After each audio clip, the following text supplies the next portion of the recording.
राहुल एक बिल्कुल नॉर्मल सा बंदा था। एक प्राइवेट कंपनी में काम करा करता था। उसकी नाइट शिफ्ट हुआ करती थी। उसकी लाइफ सिंपल थी, घर, काम और थोड़ी सी मस्ती। पर एक टाइम ऐसा आया जब उसकी लाइफ में कुछ ऐसा शुरू हुआ जो धीरे धीरे उसे तोड़ने लगा। एक रात नाइट शिफ्ट से आके वो सो गया और उस रात उसने एक अजीब सपना देखा। एक पुराना सा घर, टूटा हुआ दरवाजा, अंदर पूरा अंधेरा और अंदर से एक शैडो खड़ी थी, बस खड़ी, बिना हिले। राहुल उठ गया।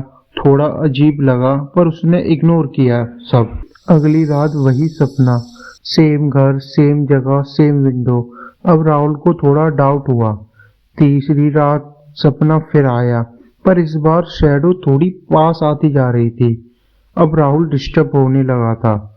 नेक्स्ट डे राहुल ने मुझे कॉल किया, भाई मुझे कुछ अजीब हो रहा है। मैंने पूछा क्या हुआ, उसने पूरी बात बताई।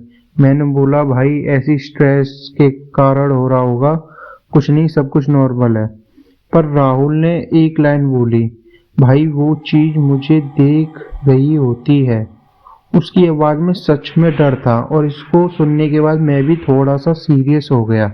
अब सपने बदलने लगे। हर रात राहुल उस घर के और पास पहुंचता जा रहा था और शैडो भी उसके पास आती जा रही थी।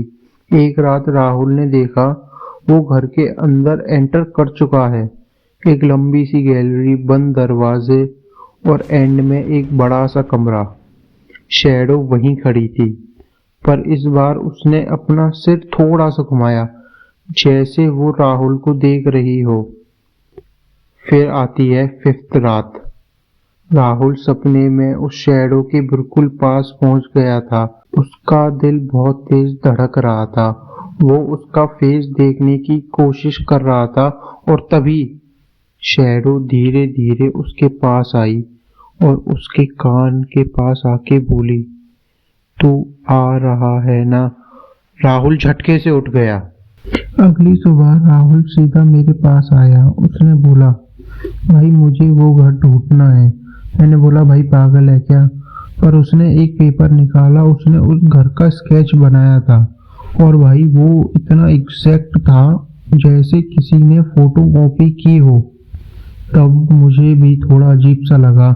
मैंने मजाक में बोला चल गूगल पे सर्च करते हैं, पर राहुल ने बोला जरूरत नहीं है। उसने फोन में एक फोटो दिखाई। वो एग्जैक्ट वही घर था जो उसने स्केच पे बनाया था। मेरा दिमाग ब्लैंक। ये कहाँ है? मैंने उससे पूछा।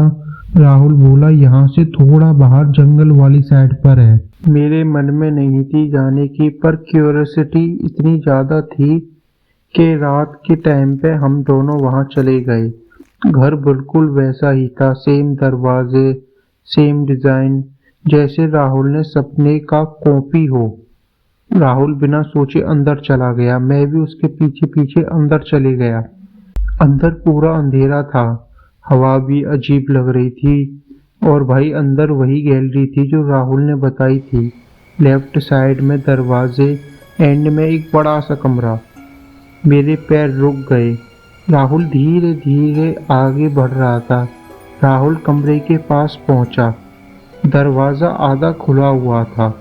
उसने धीरे से दरवाजा खोला और जैसे ही उसने दरवाजा खोला उसको उसके सामने एक परछाई दिखी।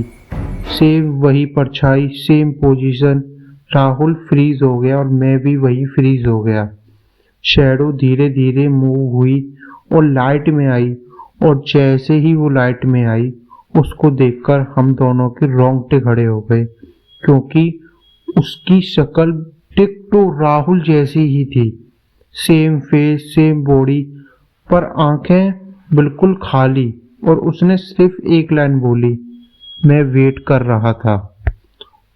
तभी तुरंत मैं तो भाई उधर से भाग गया और राहुल मेरे पीछे नहीं आया और वो उसी घर में रह गया। जैसे ही सुबह हुई तो फिर मैं उसको देखने के लिए गया और जिधर वो घर था जंगल के बीच में, जैसे ही मैं उधर गया उधर वो घर था ही नहीं। और उसके बाद राहुल कभी वापस ही नहीं आया। और सबसे अजीब बात, आज तक उसको किसी ने देखा भी नहीं था उस दिन के बाद से।